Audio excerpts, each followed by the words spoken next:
I need to make a few videos that shows how to use the different difficulty levels on TeachSpark. So here's what is available. You can take an activity and make it more challenging. Advanced is the highest level of difficulty. You can make it below grade. You can make it an ELL activity, or you can make an activity that is geared towards IEP or 504 students. So the first thing we need to do is build an activity, and always the easiest thing to do is to use the template library. So I'm going to just, how about we use a lower level?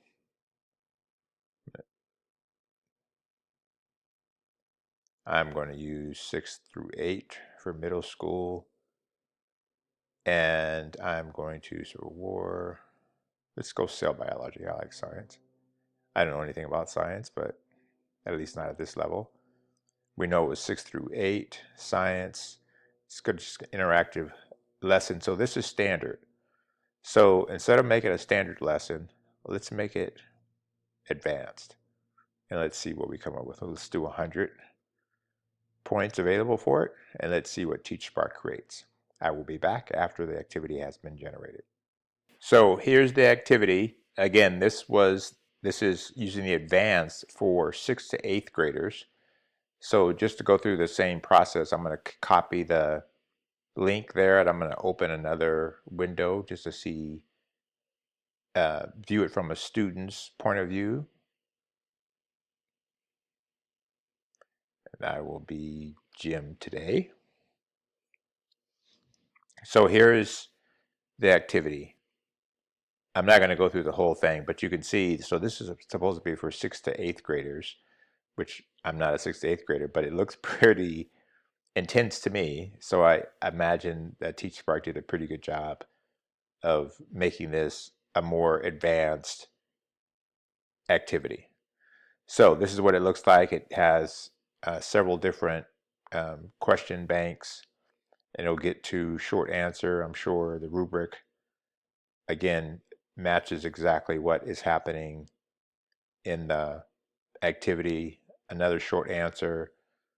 So let's go back, and I'm going to regenerate the same activity, but I'm going to edit and regenerate. So, but I'm going to make the difficulty level a lot lower. Lower. We're going to lower. I'm going to say below grade level. So that was the first one we did. And we're going to 100 questions. So all we had to do is regenerate, and then I'm going to generate it again, and I'll be back. Okay, so the other lesson is ready now. So just off the top, we can see that this is the below level, and it has a few panels, and it's part 1 of 5. This is the advanced, and you can see the difference in it. This is 1 of 8, and then we have all this information here. So same information, but presented in a different form. So this is the below level. Nice graphics here for it. And so this is the second page of the above level. So again, you can see how TeachSpark is presenting the same information, but clearly this information is a lot easier to take in for students who are maybe below level, or maybe it's more that you want something for the students who would otherwise be bored. So in the same class, you can create 2 different activities on the same concept, the same subject, and you can differentiate between the higher level and maybe standard level students in your class. So both activities are obviously very engaging and well created by TeachSpark. So again, these are all the questions. Let's take a look at the questions in the start practice. So big difference. In the advanced, we have all these questions on one page.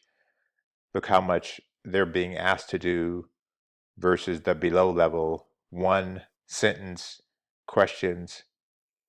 Again, one sentence questions.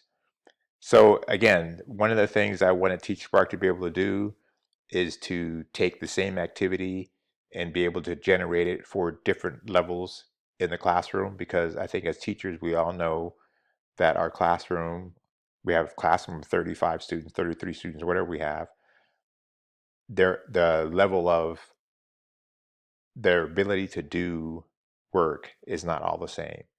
And one of the things I know I've always struggled with is making sure that I could connect with each student on the way they actually learn. So that's one of the goals I have with TeachSpark.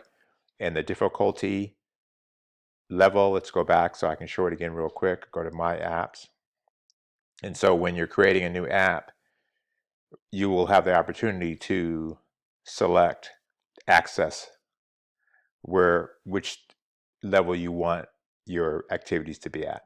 And it takes 5 to 7 minutes, but still the fact that you can do this pretty easily.